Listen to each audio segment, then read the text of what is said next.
bota a cabecinha pra dentro. Graças a Deus, hoje é sexta-feira. Rolê de sério. Rolê de sério.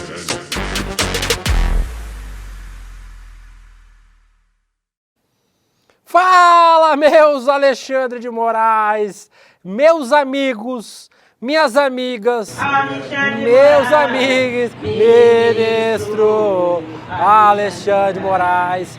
A gente reclamava que estava tudo sossegado neste país. Acabou as Olimpíadas, eu dou uma tossida, que o ar aqui em São Paulo tá tão seco. Vai lá que eu vou ficar falando aqui. Te enganei, não falei nada. Não falou nada. A gente reclamava que não estava acontecendo nada, acabaram as Olimpíadas, as Paralimpíadas só começam no dia 28, o Congresso estava em recesso, os debates eleitorais começando agora. Eis que a Folha de São Paulo veio com uma acusação gravíssima. Acusação, pelo menos. A gente vai analisar se realmente é tão grave assim. Contra o ministro Alexandre de Moraes, ministro à época do TSE e do STF. Ó, você viu que hoje não é o Caio, né? Que os áudios estão sendo curtinhos.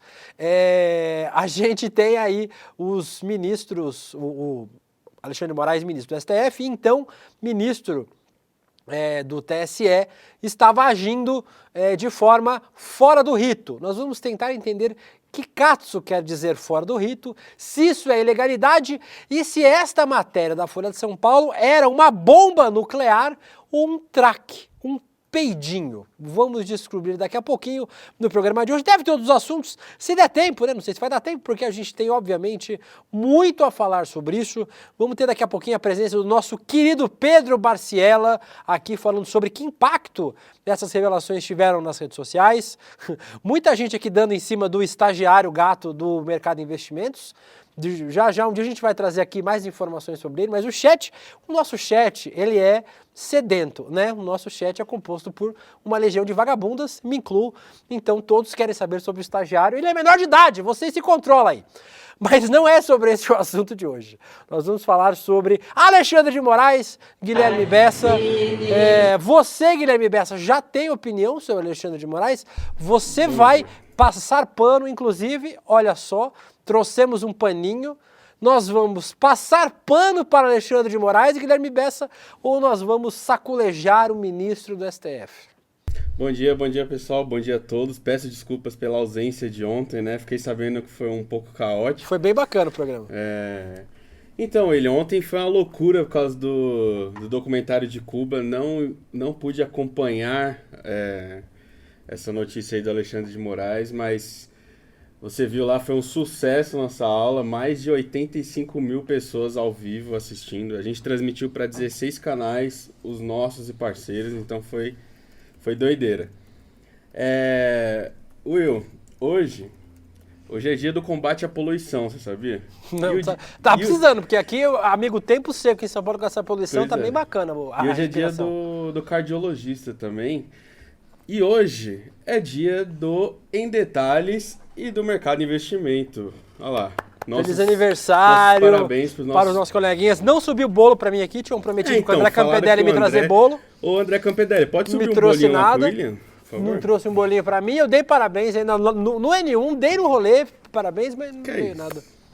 Mas é isso, pessoal. Bom dia, bom programa a todos. Vou descobrir junto com vocês esse Paranauê todo aí. É nóis. O nosso chat só tem um assunto aqui que não é Alexandre de Moraes, que é o estagiário do mercado de investimento, o estagigato, como estão chamando o estagiário do mercado. Vocês se controlem, tá bom? Guga Noblar, bom dia pra você, meu amor. Você está com seu paninho aí, Guga Noblar, para passar para Alexandre de Moraes? Olha o tamanho do pano. O Guga vai passar um panão para Alexandre de Moraes. Cara, mas não precisa nem de um pano desse tamanho, cara. Um paninho já resolve essa história. Diga, meu querido Bessa. Guga, o Rafael Siriaco, ele fala aqui, ó. Guga, tenho 2 máquinas de cortar cabelo e só uso uma. Quer uma máquina minha? Que que loucura! Que delícia! Esse programa é muita maluquice. Guga Noblar, Eu tenho minha máquina. Eu raspo meu cabelo. Galera, eu corto meu cabelo desde os 13 anos de idade. Era só uma piada, Eu sei, mas aí a gente muito entra legal. naquele momento que eu É uma começo a contar identidade sobre a sua. minha vida. Você sabe como é que eu sou. Ai, que loucura. Tá bom. Chega. cabelo tá muito Vamos branco, para. inclusive, tá? Rola a nossa vinheta.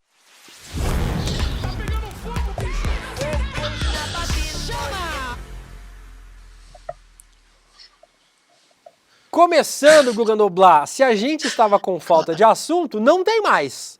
Ontem à noite, a Folha de São Paulo publicou uma reportagem acusando o gabinete do Alexandre de Moraes, do Xandão, do cabeça de ovo, do cachorro do Supremo, no STF, de ordenar, fora do rito legal, e guardem essas palavras, fora do rito legal, que elas são importantes neste contexto, a produção de relatórios para investigar aliados de Jair Bolsonaro.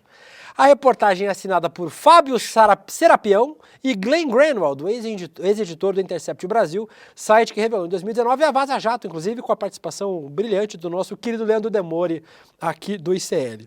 Os autores disseram que tiveram acesso a 6 gigabytes de mensagens e arquivos trocados entre Moraes e seus auxiliares. Guga, vamos começar com isso, mas já dizendo que Xandão strikes back, viu? Se você acha que o Xandão não vai fazer nada... Aí, ó, pediu aqui, ó. O André Capitelli veio me trazer bolinho. Mostra, André Capitelli, Débora Ganha. Vem aqui, aparece aqui, ó. Vem aqui dar beijo pra todo mundo, vem cá. André e Débora. Eu não vou dar bom dia pro André. Feliz aniversário pro mercado, bolinho do Mercado Investimento. O Guga não tem, né? O Guga não tem, o Guga vai ficar só no sofrimento. Vai mandando Então, beijo, Débora. Beijo, André. Débora linda. Pro Mercado meu Investimentos. querido André. Ganhei Hoje bolinho, eu não vou chorei, dar bom ganhei dia pro bolinho. André. Hoje nós vamos dar bom dia para o André e para a Débora. Então, parabéns pros meus amiguinhos do mercado. Hoje eu não vou dar bom dia pro Coraçãozinho André. pra vocês.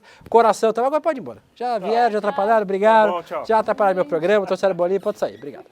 Que o pessoal vai ficar interrompendo meu programa.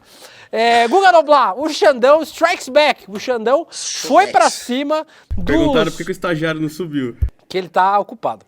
Eu ia falar uma coisa, mas o RH veio hoje. Agora há pouco, o Alexandre de Moraes deu nova ordem de prisão aos blogueiros bolsonaristas Alan dos Santos e Oswaldo Eustáquio, que já estavam com ordem de prisão, mas estão foragidos, os dois, atendendo um pedido da Polícia Federal, na verdade, né? Não foi uma ideia da cabeça do Xandão. Os blogueiros têm atacado constantemente a corporação policial. Os investigadores, Guga... Não, peraí, esse ponto eu trago daqui a pouco. Mas agora é isso, Guga. Matéria da Folha de São Paulo de ontem, com mais uma matéria hoje, a gente vai falar sobre elas longamente, e agora o Xandão contra-atacando, indo pra cima dos blogueiros aí e do Marcos Duval. Eu vou comer meu bolinho enquanto você fala. Xandão strikes back. É isso, quem achou que hoje o Xandão é que ia estar no canto do corner, levando pancada, sendo a vítima, sendo alvo? Não. Agora as manchetes já estão se voltando contra esses daí. Oswaldo Eustáquio e Alan dos Santos, os dois ícones da desinformação da extrema-direita. Talvez os dois maiores símbolos do discurso de ódio, da mentira, do linchamento, do ataque, da covardia. São dois lixos completos. Merecem chilindró, cometeram diversos crimes e ganharam muita grana, viu? Ganharam muito dinheiro. O Oswaldo Eustáquio recebia até informação do gabinete da ABIN paralela, assim como o Alan dos Santos. E esses sujeitos ganharam muito dinheiro. O Alan dos Santos morava no bairro mais rico aqui de Brasília, numa casa que no mínimo eram 10 mil reais o aluguel. Então essa é a galera que não fez isso só por ideologia. Fez também para faturar e para ser alguém na vida. Porque imagina, se o Bolsonaro não tira a tampa do esgoto, a gente nunca ia ver pessoas como Oswaldo Eustáquio, Alan dos Santos, Paulo Figueiredo, Rodrigo Constantino. Esse tipo de gente, de lixo, de oportunista, só ganhou poder junto com o Bolsonaro, junto com o poder que ascendeu a esses grupos da extrema-direita pelo bolsonarismo, e junto com o Bolsonaro estão voltando para o esgoto e que caiam na prisão. E eu espero que o destino do Bolsonaro seja um dia encontrá-los lá na Papuda ou em qualquer outro buraco onde eles estejam presos. Guga, uma Pessoal, outra... morram de inveja, tá? Mas o Estagigato veio trazer bolo pra gente aqui embaixo. Mandaram o André me trazer bolo aqui, olha que tristeza minha. A gente tem um outro elemento nessa história, Guga. A gente vai voltar a falar do Xandão, mas é só para falar sobre o que está acontecendo agora, nesse instante. Os investigadores foram bater, fizeram toque da Polícia Federal na casa do Oswaldo Eustáquio em Brasília. Por quê, Guga? Porque O Oswaldo Eustáquio também pode ser enquadrado no crime de corrupção de menores, porque Pois ele está é. usando o perfil da filha, Mariana Eustáquio, de 16 anos, para promover postagens criminosas, ataques ao Alexandre de Moraes, ataques a operadores, a opositores políticos do Oswaldo Eustáquio. E essa operação está acontecendo neste momento, aí na sua Brasólia. Se eu ver uma sirene apitando aí, é porque estavam voltando à casa do Oswaldo Não é pra Eustáquio. mim dessa vez. Não é para você. A operação foi um mandado de busca e apreensão, né, também de prisão, mas o Oswaldo Eustáquio está foragido, e levaram o celular da Mariana Eustáquio. Tamo aí. O Alan dos Santos está foragido desde 2021 nos Estados Unidos, quando teve a prisão preventiva determinada pelo Xandão, no inquérito das fake news, que é esse inquérito que está dando esse rebuliço todo hoje, inclusive. Ele teve a prisão... o Alan dos Santos está foragido desde 2021, quando teve a prisão decretada, e o Oswaldo Eustáquio teve a prisão decretada em 2022, no inquérito dos atos antidemocráticos. Ele também é foragido e mora na Espanha hoje, onde pediu proteção policial. Aí está o post da filha do Oswaldo Eustáquio, que não sabemos se é dela ou se é dele, porque não Mano, tem que como doida, saber. velho. Ela pôs endereço e pediu socorro? Isso, que é tá pedindo para advogado ir lá na Ela casa tá pedindo deles. socorro pra quem, se a polícia tá lá? Para advogado aí, algum advogado pode vir até aqui. Guga, então aí, Isso ó. é patético, né? Esse inquérito aí das fake news, que a gente vai esmiuçar daqui a pouquinho e vai falar sobre as implicações deles, também tem a ver com esses pedidos de hoje, esses pedidos nos quais o Oswaldo Eustáquio e o Alan dos Santos também são investigados, Little Guga Noblar. Pois é, e fica a curiosidade, como é que um vagabundo como Oswaldo Eustáquio mora na QL 22 do Lago Sul? Esse pelo jeito era vizinho do Alan dos Santos, né? Também é o mesmo bairro que o Alan dos Santos morava. Esse sujeito trabalhava num jornaleco lá de Curitiba, Como antes que de decora virar... esses endereços em Brasília, velho? Quem mora em Brasília acha fácil. S, setor, H de habitação, setor de habitação, e S, interno sul. Interno é porque não termina no lago, no caso. Termina Enfim, sem perdão, lago. pode continuar. Mas enfim, é simples para quem mora aqui. Para quem não mora aqui parece uma coisa muito louca.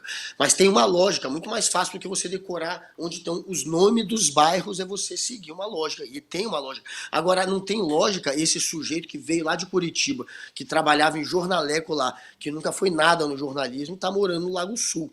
Também, igual o Alan dos Santos, né? De onde vem a grana desses sujeitos que atuaram na linha de frente do gabinete do ódio. Esses caras estavam ali linchando o militar que não queriam aderir ao golpe, fazendo o trabalho que era preciso ser feito para criar o ambiente do golpe com fake news. Então, são dois sujeitos que cometeram diversos crimes e que precisam pagar. Vai atrás, Xandão. E é isso, Xandão não vai ficar no canto do córner, amigo. Xandão tá sempre batendo. Porra, caralho, porra. O Xandão, Guga, como a gente falou aí, não se esquivou, né?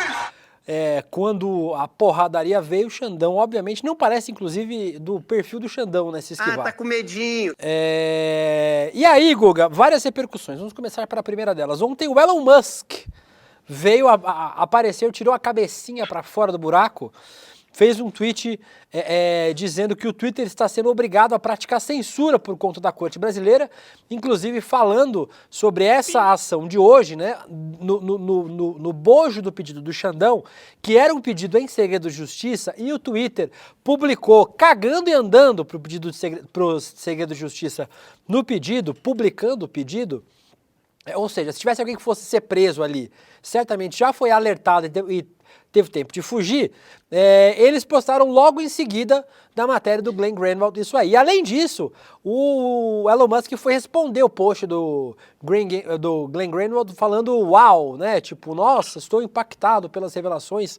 O que, na verdade, Guga, vamos explicar para as pessoas um pouquinho. Daqui a pouco eu vou trazer as opiniões de vários juristas aqui. Daqui a pouquinho o Pedro Barciela vai vir falar sobre a repercussão nas redes sociais. Mas o que os juristas têm explicado é que a matéria da Folha não traz exatamente nenhum crime, nenhuma ilegalidade que tenha sido cometida pelo Alexandre de Moraes.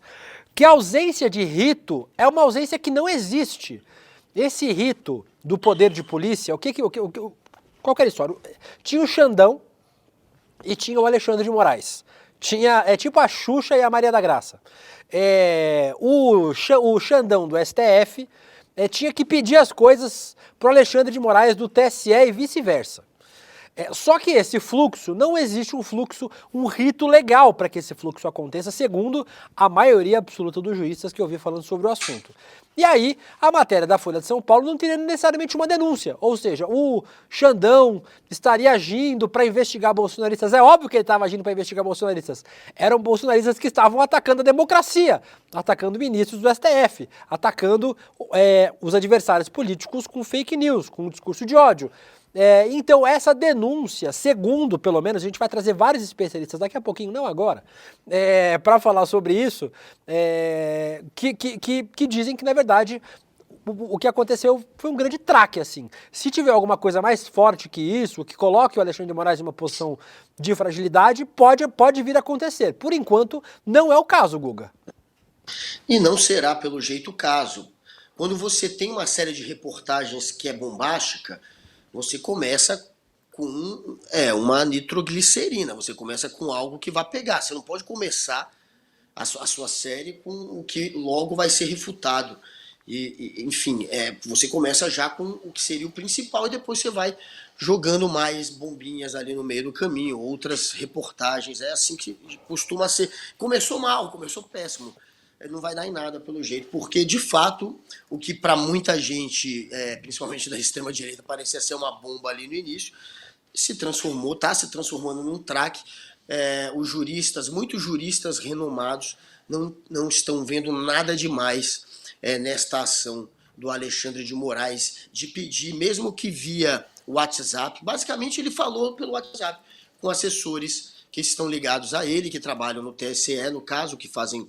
Um deles trabalhava com ele no Supremo, que é o juiz Ayrton, e o outro, que é o Tagliaferro, né, se não me engano é esse o sobrenome dele, é o que trabalhava no TSE, nem trabalha mais, porque depois foi preso por violência doméstica, mas trabalhava no TSE na época, trocando informações, mais ou menos, sobre esses casos em que o Alexandre de Moraes está à frente, os inquéritos que ele está à frente, e que, a princípio, para a Folha de São Paulo, aquilo parecia ser algo talvez ilegal, porque eles estavam fazendo isso de maneira informal e porque teria ali uma mensagem ou outra que, segundo a interpretação da Folha, poderia mostrar que eles sabiam que estavam fazendo aquilo de maneira irregular, por debaixo dos panos.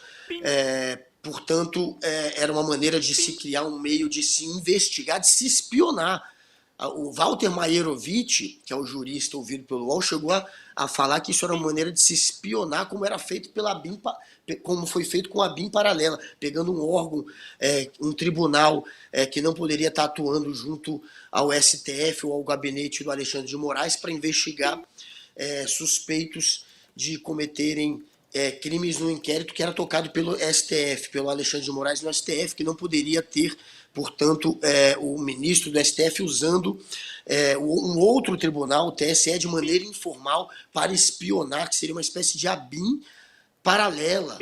Foi esse o comentário do Walter Maierovitch e foi essa linha de interpretação dessa reportagem da Folha de São Paulo e isso caiu. Como o nosso príncipe William falou, a gente vai trazer vários juristas que estão indo exatamente no sentido contrário. Dizendo que não há nada demais. Vamos explicar isso agora. Vamos trazer alguns deles agora, Gugu. A gente separou alguns juristas importantes. Hoje de manhã a gente teve o professor Fernando Fernandes aqui, no Ministério Notícias, primeira edição, falando sobre isso. O Davi Tangerino, adoro o nome do professor Davi Tangerino. Ele fez um fio no Twitter falando sobre este caso. Que é dele o fio do professor Davi aí? O tempo de vocês. Cadê a bichororidade? Não tem. O Giovanni tá aí ainda? A gente não conseguiu demitir? Tá bom. O professor Davi Tangerino, Guga. A justiça eleitoral é particular em diversos aspectos. Um deles é que os juízes têm expressivo poder de polícia. Isso é uma das coisas, né? O Xandão podia abrir investigações, podia pedir relatórios. O que isso quer dizer na prática? No exercício do poder de polícia, o juiz não precisa ser provocado pelas partes. Ele pode tomar providências ativamente. A forma de elementos entrarem nos autos depende fundamentalmente da natureza desses elementos.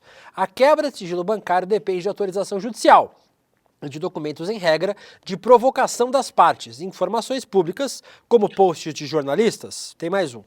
Tem vários, não precisa mostrar, a gente vai mostrar todos, porra, é muito longo. depende em contexto puramente judicial por atividade de partes em contexto de poder de polícia, como fruto de comunicação que qualquer um, inclusive do juízo.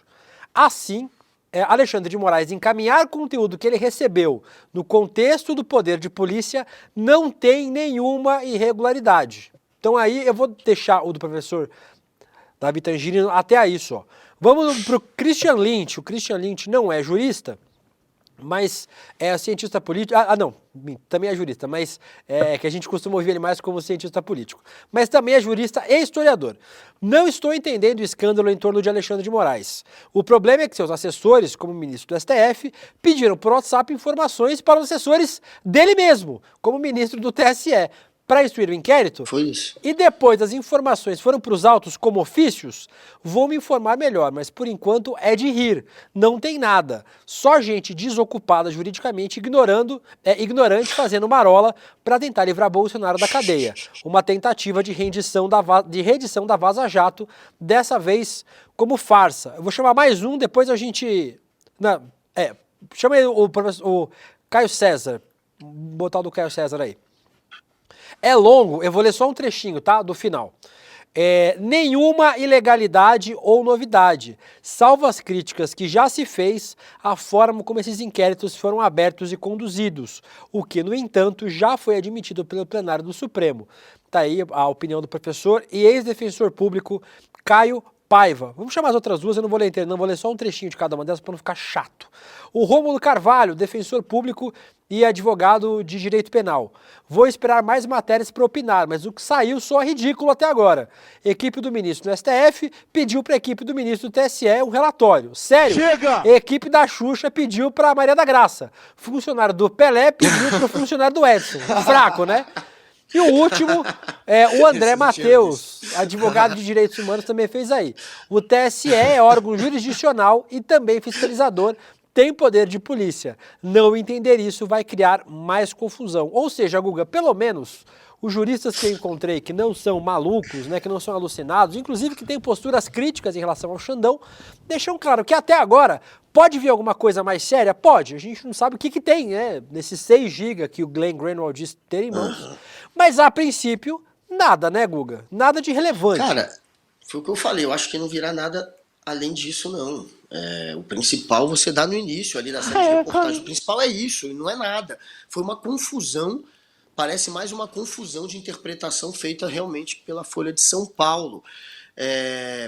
Porque o que eles acusavam o Xandão? Eles diziam que o Xandão teria usado a justiça eleitoral fora da finalidade. O Xandão, para o inquérito que ele toca no STF, portanto um outro tribunal, ele teria usado o TSE, um grupo que tinha sido feito para combater a desinformação no TSE estaria atuando para embasar decisões do Alexandre de Moraes no STF. Não poderia ter esse mistureba. Era isso que eles estavam dizendo. Não é mistureba, é um juiz que atua nos 2 tribunais e pode sim usar o TSE para investigar, porque o TSE tem sim o poder de polícia. Eles podem criar relatórios e investigar, e não há nada demais em ele pedir para o TSE criar relatórios que possam embasar decisões no STF ou embasar até novas investigações conexas com esses casos da Polícia Federal. É isso que ele disse que fez, que passou tudo para a Polícia Federal, que foi tudo devidamente documentado e com a anuência, com o aval da Procuradoria-Geral da República. Então não tem nada de errado, mas a confusão foi feita pelo jeito pela Folha de São Paulo, que diz que tinha, sim, que isso seria, como eu falei, uma espécie de ABIN paralelo. O Maiorovic chegou a comparar com a ABIN. É você pegar uma outra estrutura, um outro tribunal, para usar aquela estrutura para produzir, no caso, relatórios, a partir, ele comparou até com espionagem, nem é espionagem, eles estavam indo na internet pegar as bobagens que Rodrigo Constantino, Paulo Figueiredo e outros malucos da extrema-direita jogavam para criar um ambiente do bom, e estavam ali juntando aquilo tudo. Foi uma coisa bem simples, pelo jeito, que ele estava pedindo ali naquela troca de mensagens entre o Ayrton, que é o juiz instrutor do Supremo Tribunal Federal, que é o principal assessor do Alexandre de Moraes, e o Tagliaferro, que fazia parte desse departamento que combatia a desinformação lá no TSE. Então, o que disse a Folha? Que era errado esse mistureba.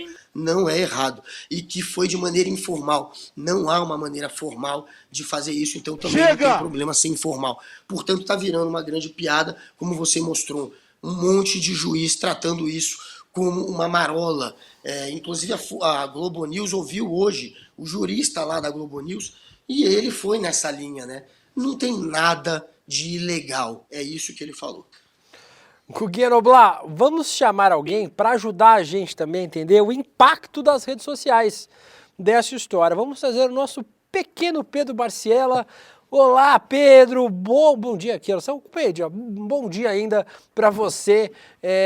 Vamos entender junto com você, Pedro, como é que foi o reflexo dessa história nas redes sociais, lembrando que o bolsonarismo já está na velocidade 5 do CREO, pedindo o impeachment de Alexandre de Moraes, comparando Alexandre de Moraes com essa história do Xandão com a Lava Jato. Como é que pegou nas redes sociais essa história do Xandão, Pedro? Furou a bolha ou tá só no bolsonarismo por enquanto? Bom dia, Deluca, bom dia, Guga. Prazer falar com vocês mais uma vez. Olha, tem duas frentes aí que nós podemos e é interessante nós analisarmos nesse caso, né? A primeira delas é o que é gritaria e o que é torcida do bolsonarismo. E vale lembrar que se torcida ganhasse alguma coisa, a China era campeã mundial. Nesta frente, o bolsonarismo faz um barulho absurdo. Para como exemplo, os 10 perfis no Twitter, no antigo Twitter, no X, que mais engajaram sobre, os 10 são bolsonaristas. E esses 10 produziram 115 tweets apenas na noite de ontem. Então, eles tentaram fazer uma gritaria absurda.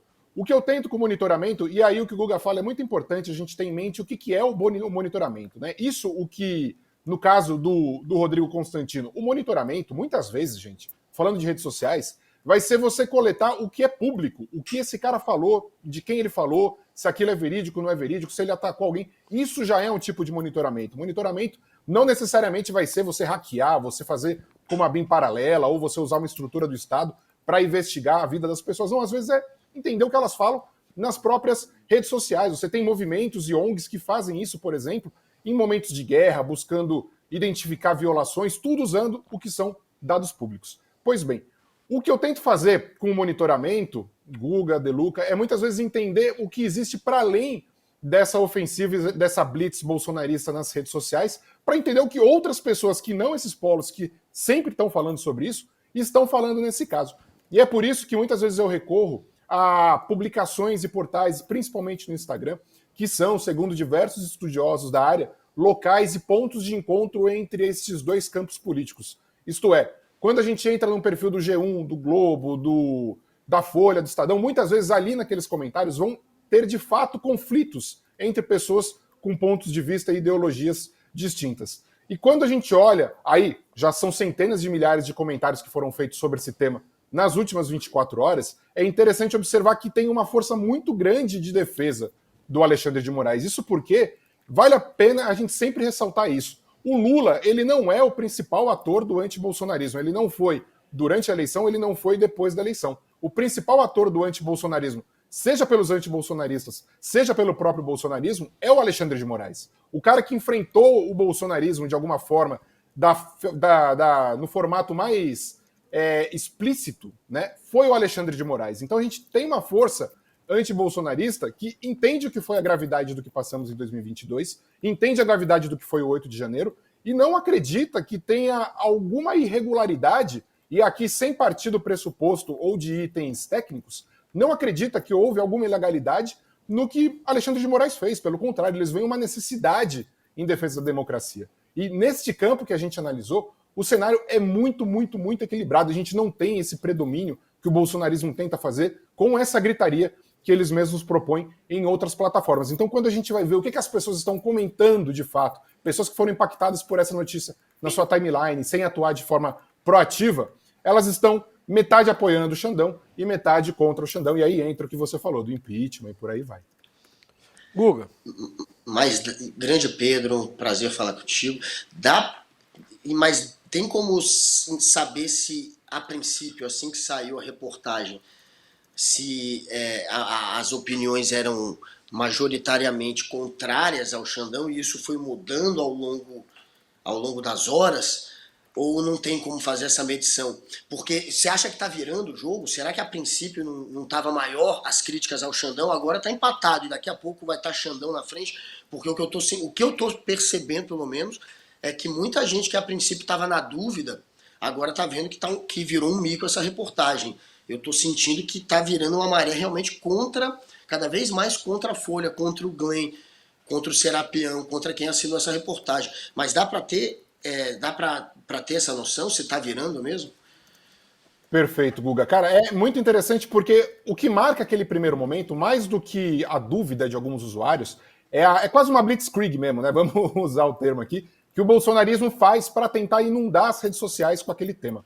O que vai acontecer, de um primeiro ponto, é o campo antibolsonarista, vamos ser bem sinceros aqui, muitos dos atores nas redes sociais, eles não estão preocupados se houve uma ilegalidade jurídica ou não. Eles entendem que essa contenção em defesa da democracia por parte de Alexandre de Moraes e de alguns outros setores da sociedade era necessária para evitar um golpe que partiu ou tentou ser dado por parte do bolsonarismo. Então, essa discussão, claro, ela é importante de existir na sociedade, a questão legal, técnica, sobre o que foi, quais são os buracos, se a montanha de fato pariu um rato com essa reportagem, isso é um ponto que tem que ser discutido e debatido. Mas tem um outro que vai partir desses atores antibolsonaristas e que não necessariamente tem ligações ideológicas entre si, que é, eles entendem que o papel ao qual Alexandre de Moraes aceitou desempenhar, ele era necessário. Então, qualquer ilegalidade que possa ser, qualquer ato, como diz a matéria, imoral, ele vai ser completamente ignorado por esse campo antibolsonarista que entende, neste momento,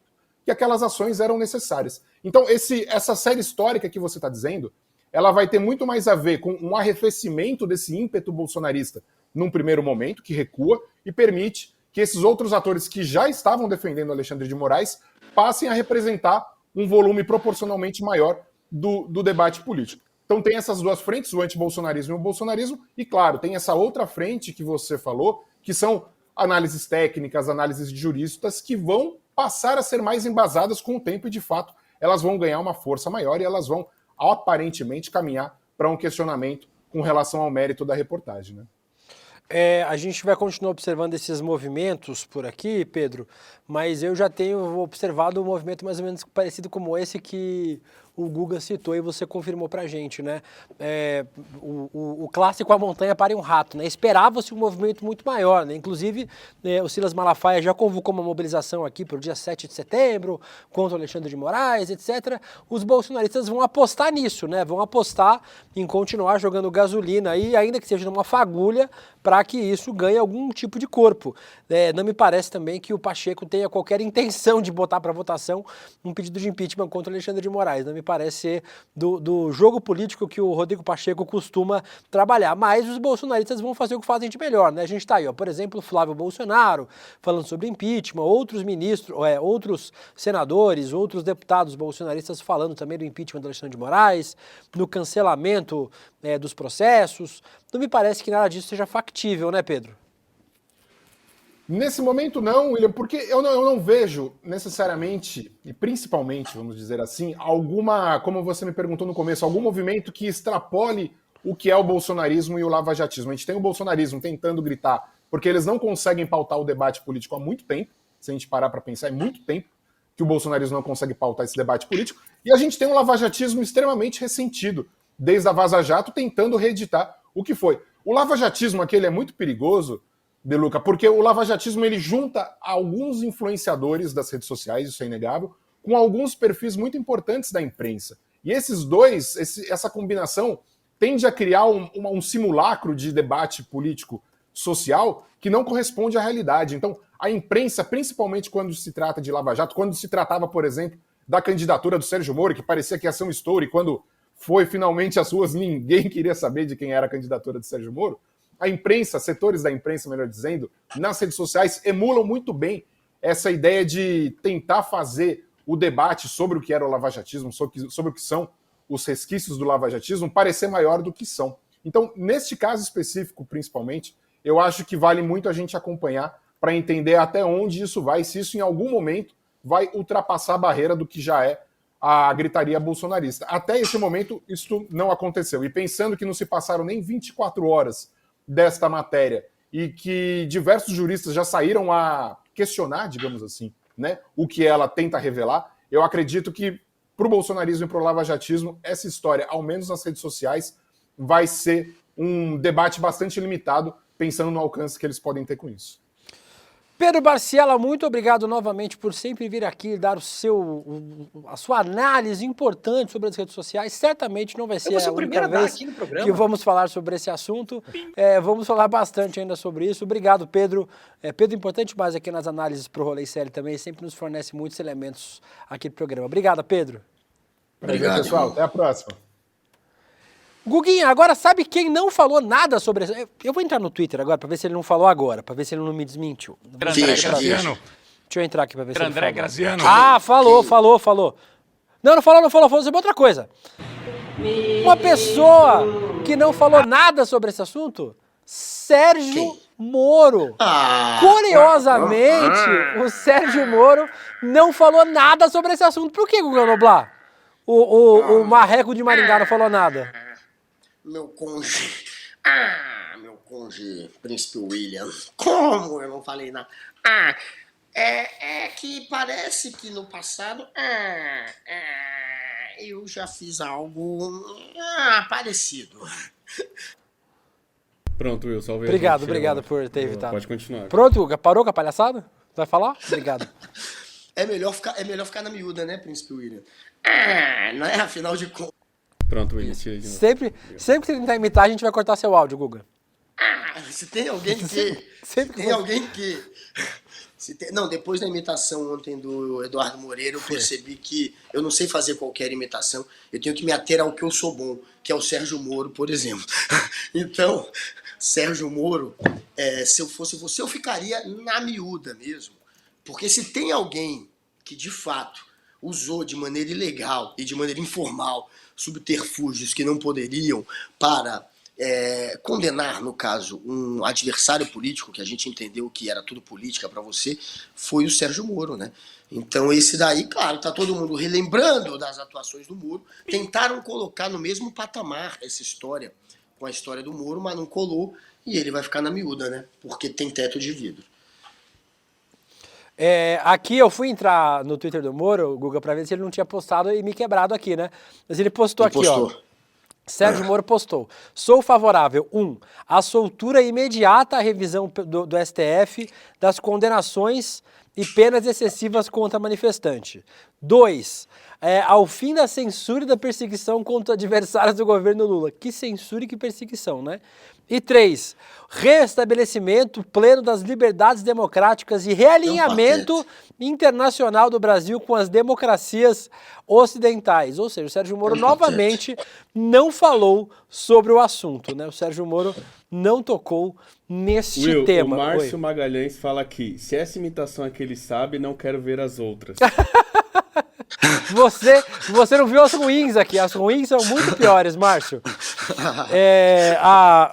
A Mariana, o Eps, a Regina Sus pedindo pro Moro fazer outras coisas que eu não vou pedir. A gente já fica muito constrangido com a imitação do Moro. Eu não vou pedir as coisas que vocês estão pedindo aqui.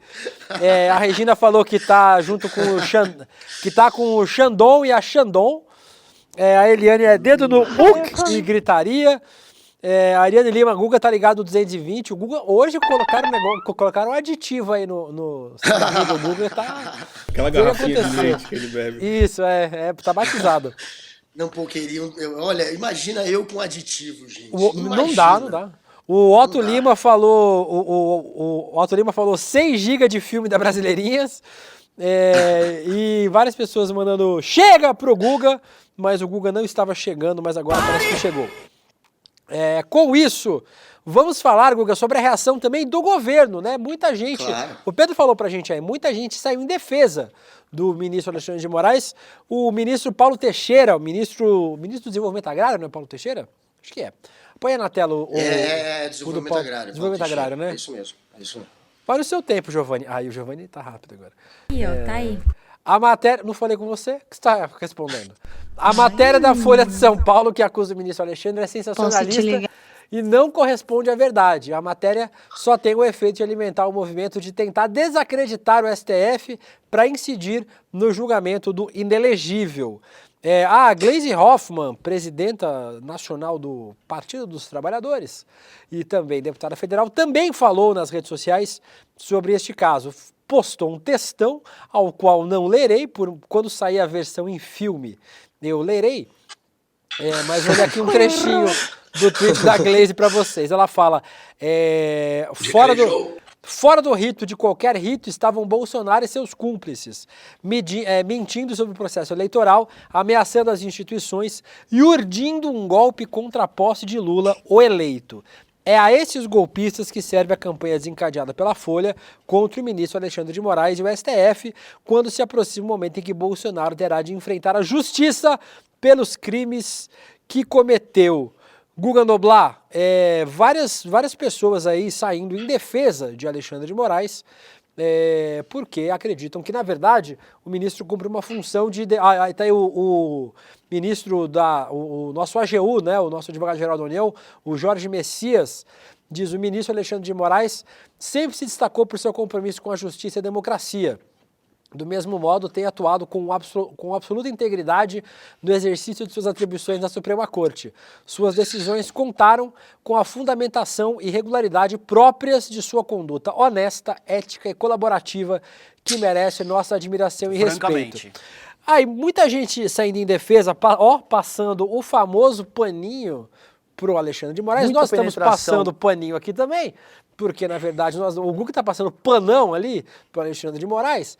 A gente acredita, Guga Noblat, que, na verdade, o Xandão agiu, pelo menos os juristas que a gente trouxe aqui, que o Xandão não agiu fora do rito democrático. Agora, o que os bolsonaristas esquecem, Guga, é que se impedirem o Alexandre de Moraes, quem indica o próximo é o Lula, né?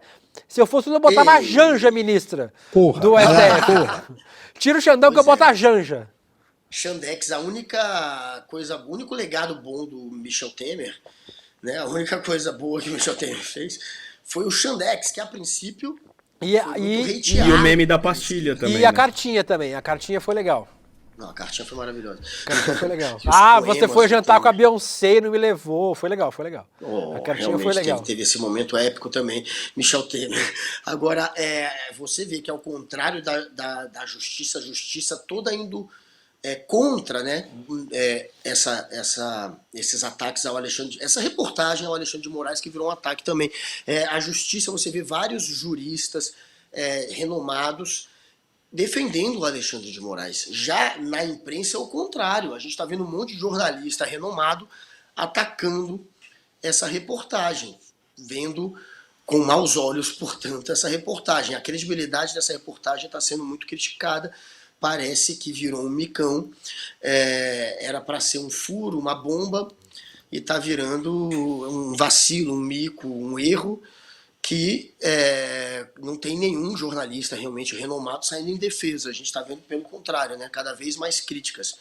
Então, pelo jeito, quem venceu essa batalha, a não ser que saia algo novo aí, desses 6 terabytes de áudio, a não ser que saia algo realmente bombástico, quem venceu essa batalha, já dá para dizer, pela opinião pública, está sendo o Alexandre de Moraes, e pela a opinião da própria imprensa, está sendo o Alexandre de Moraes. Pelo jeito, ele vai sair por cima mais uma vez. Perdendo os traços da adolescência. Aí, é o Alexandre entrando em contato com o Xandão, Google. Essa é a denúncia. Eu passei uma vez, quando eu fazia a Liga, quando ele era secretário de Segurança de São Paulo, teve uma vez que eu passei uma tarde com ele, fazendo uma reportagem para a Liga. Fiquei, sei lá, horas e horas com o Alexandre de Moraes. Ele não era tão jovem, obviamente, ele era careca. Mas, enfim, é um cara legal até de você passar uma tarde com ele. É um cara simpático, um cara divertido. O Alexandre de Moraes certamente será tema. A gente vai falar mais sobre ele daqui a pouquinho também. Eu vou mudar o quadro, só que eu vou trazer umas coisas novas. Eu troquei tanta ordem aqui, vocês que se virem aí. Roda a macetada de notícias!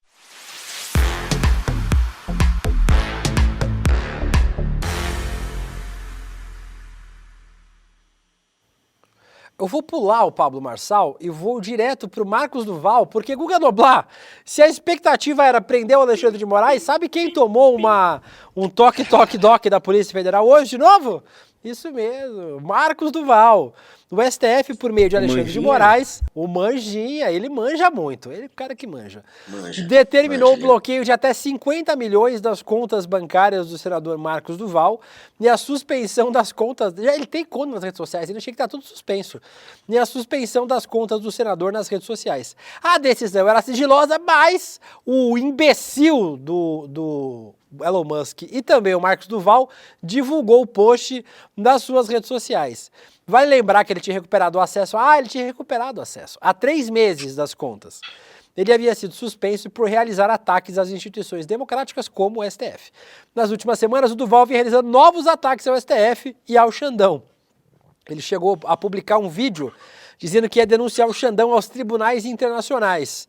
A conta do parlamentar no Instagram está fora do ar, mas no X continua ativo. Inclusive a conta Global Government Affairs do Twitter publicou o print da decisão aí.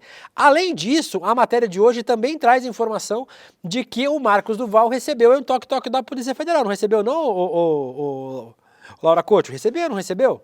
O Xandão recebeu, acho que o Marcos Duval também recebeu aí um toque da Polícia Federal hoje, nesta quarta-feira, depois de novas denúncias aí, novos pedidos da Polícia Federal. Guga. Sim, buscando passaporte. Cara, Olha, você viu, estão buscando passaporte, pedido de apreensão do passaporte do Marcos Duval, o famoso manja do Senado.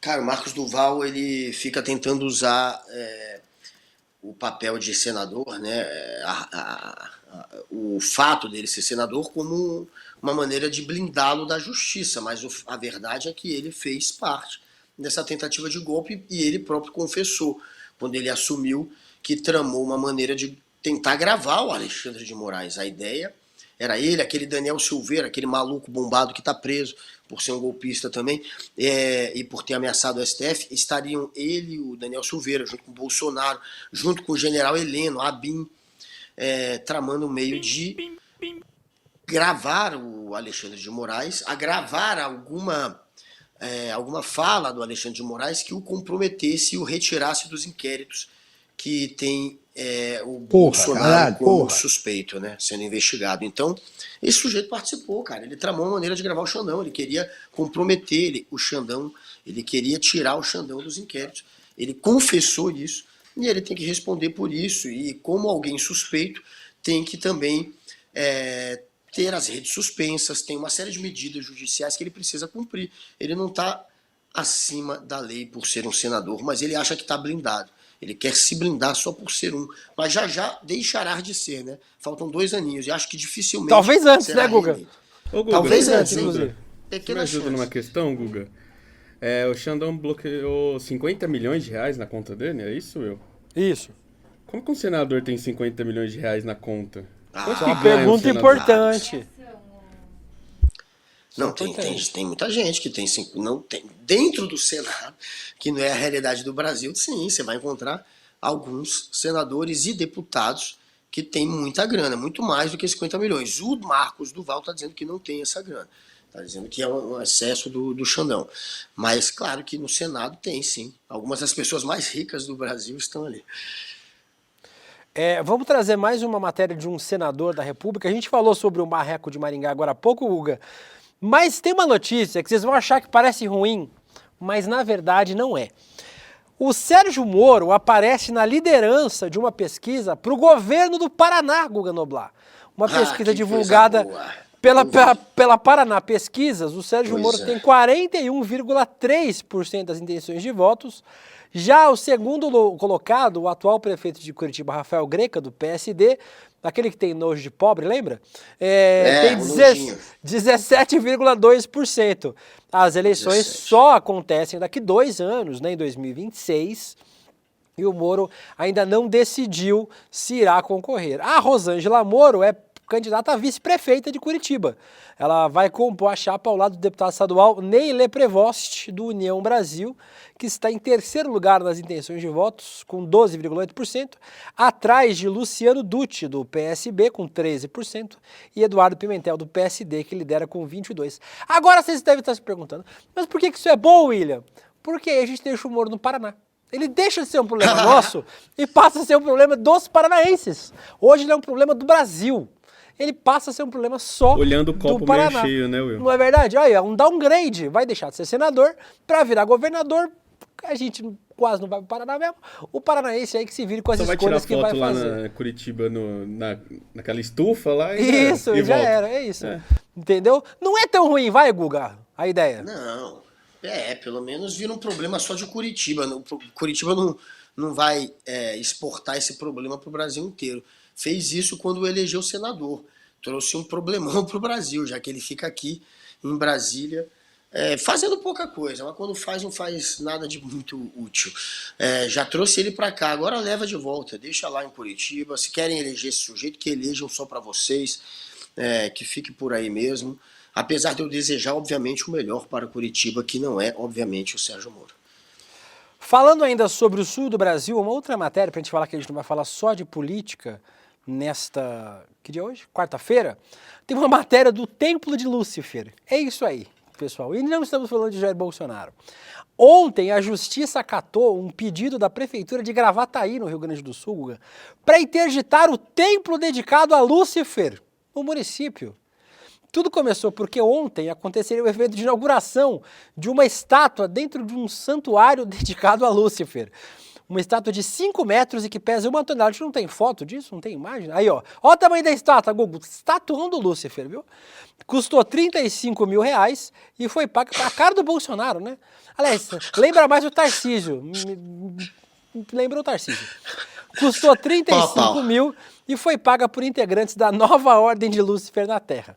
A justificativa da prefeitura é de que o local não conta com alvará de funcionamento nem CNPJ, além de alegar insegurança gerada pelo tema. Já o fundador do templo, Lucas de Bará da Rua, belíssimo nome, afirma que a defesa já entrou com recurso contra a decisão. Diz ele, abre aspas, é uma forma de intolerância e de perseguição. O grupo da nova Ordem de Lúcifer atua na internet e comercializa serviços de amarração amorosa por até R$6 mil. Guga Noblar, agora o que eu mais... Oi. Capeta com CNPJ, se não me engano, é aquele de terno verde e amarelo, né? E aquele lá tem CNPJ. Aquele lá tem CNPJ. Agora, Guga, não é no mínimo curioso? E eu vi vários posts nas redes sociais de gente falando sobre... é um absurdo, tem que proibir. Mas não é liberdade religiosa, Guga Noblar? Se você for proibir estátua religiosa no Brasil, primeiro tem que derrubar o Cristo Redentor, né? Que é estátua religiosa. E aí tem que ir derrubando todas. Não tem uma cidade nesse Brasil que não tenha a santa pendurada na praça para poder... E esse aí é tempo privado ainda, né? Dentro da casa do cara, não é na rua, né? Então, assim, o cara tem direito, assim... Eu acho maluquice? Acho, mas tanta coisa que eu acho maluquice também. O cara tem direito de cultuar o que ele quiser, pô.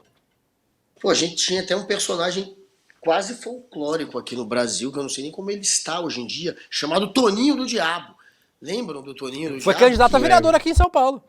Foi candidato a vereador, era um sujeito que também tinha a casa dele como uma espécie de templo, onde ele fazia ali, enfim, as orações dele ao Lúcifer, etc. Ele tinha o Toninho do Diabo, que era quase que um personagem, não era um cara do mal, tá ligado? A galera quer sempre, né, colocar como se alguém que faz isso seja alguém perigoso, alguém que vai provocar algum tipo de maldade, e não é, geralmente não é, esse daí certamente não é também. E, enfim, cada um tem o direito a acreditar no Deus que quiser, a adorar o que quiser, ou a não adorar nada, a ser ateu, que se respeite a decisão de cada um. Certamente, o Toninho do Diabo, vou te falar, ele era muito mais gente boa do que muito pastor picareta e charlatão. Tem muito pastor legal também, mas o Toninho do Diabo era muito mais decente do que uma centena de pastor aí esse aí, que Guga? tá à frente de igreja. Esse aí, E ó. um bonito chapéu. Toninho do Diabo. Ele O tá meu vivo erro ainda? Que fim levou o Toninho do Diabo? Eu queria saber, cara. Eu vou O jogar Toninho no do Google Diabo, enquanto você fala. eu inventei, quando eu era ainda antes de ser repórter do CQC, quando eu era produtor de conteúdo, ano 2010 no máximo, eu passei meu telefone pro Toninho do Diabo, a gente fez uma matéria com ele uma vez, uma brincadeira. Você fez um com pacto com ele, né? no programa. Cara, Acabou aonde? Acabou no rolê ICL. Eu dei Já o era. meu telefone Foi pro mexer Toninho com o do Diabo. diabo? Ele ficou.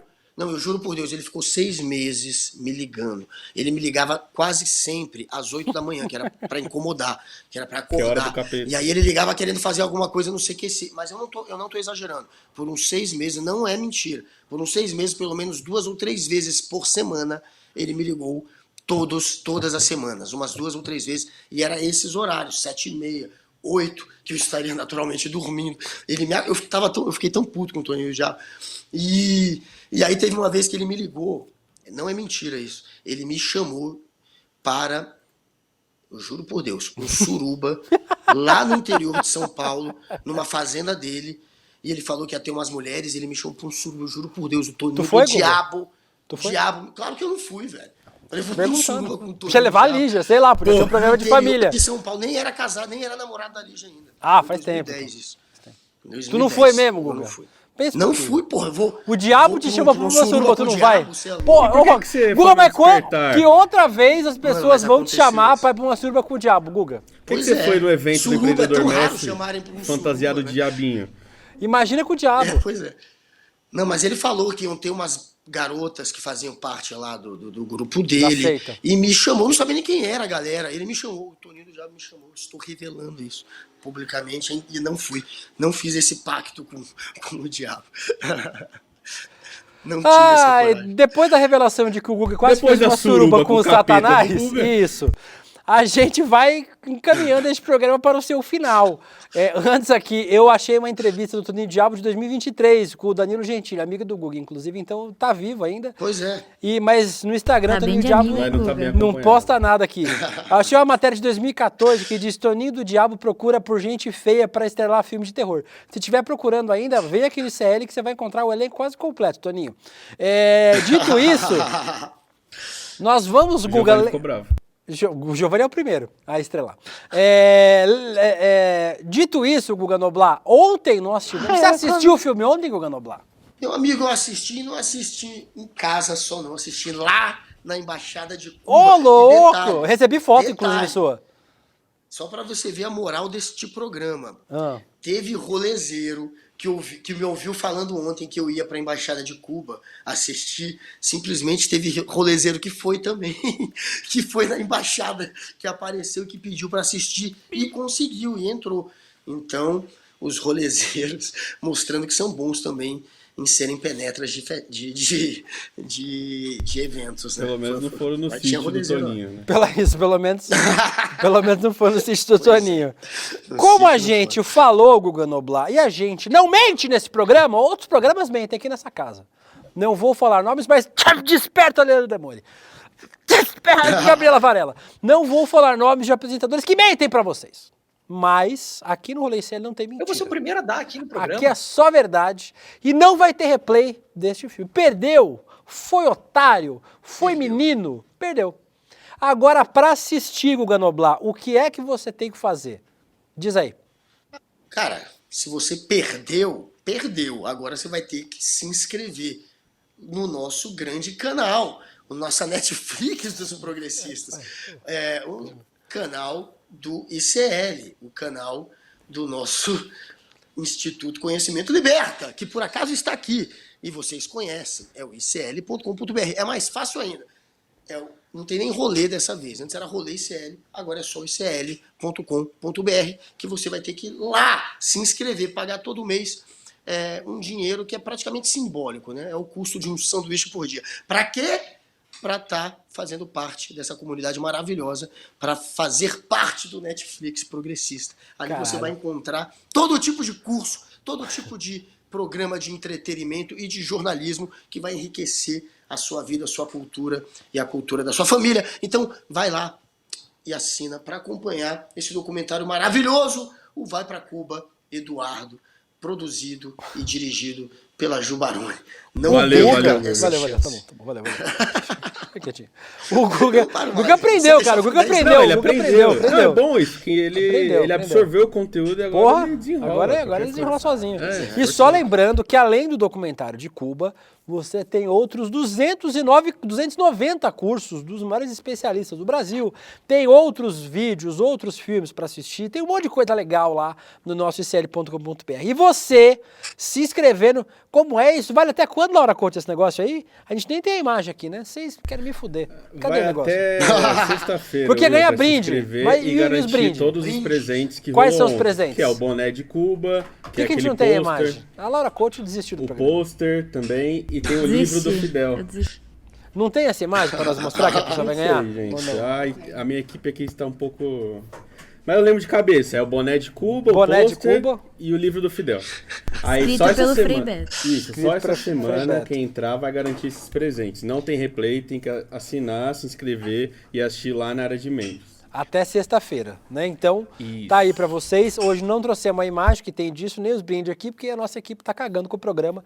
Mas se você virar membro solidário, né? Membro solidário, é isso? Só pra membro solidário. Isso, Aqui membro do nosso solidário. CL, o texto do marketing tá todo cagado. Tá tudo cagado hoje. Tamo na vibe Oswaldo Eustáquio. Você garante aí esses brindes virando membro solidário no pacote anual aqui em ICL.com.br. Aproveito para agradecer Thiago Rocha, Regina Jacó, a Exilda Alciprete, Lala Organ, Bernadette Lipete, Gladys Garcia, Rita Fernandes. Rita Fernandes, Myron Barreta, Sueli Ferreira e todo mundo que está aqui comentando no nosso chat. Guguinha Noblar, A beijo pra Lígia você. comentou hoje também, viu? Que ela falou? A Lígia comentou, meu amor. Ela falou da Muito bom suruba? ver ela da história da suruba.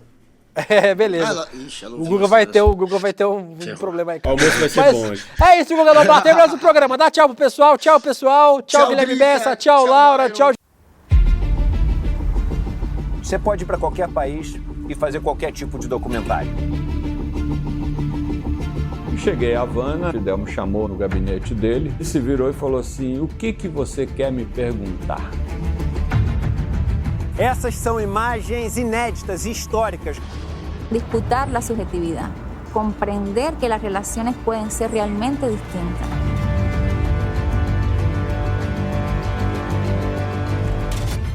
Siempre se habla de los que se van de Cuba, pero no se habla de la mayoría, que son los que se quedan viviendo en Cuba.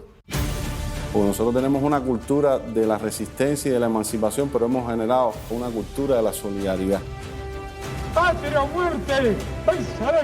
El verdadero revolucionario tiene que tener una gran capacidad para amar, porque si no tienes esa capacidad para amar, tú no puedes entregar tu vida a una causa. Un 30% de las medidas que Estados Unidos impone a Cuba se le impone a cualquier país latinoamericano y no hay gobierno que aguante.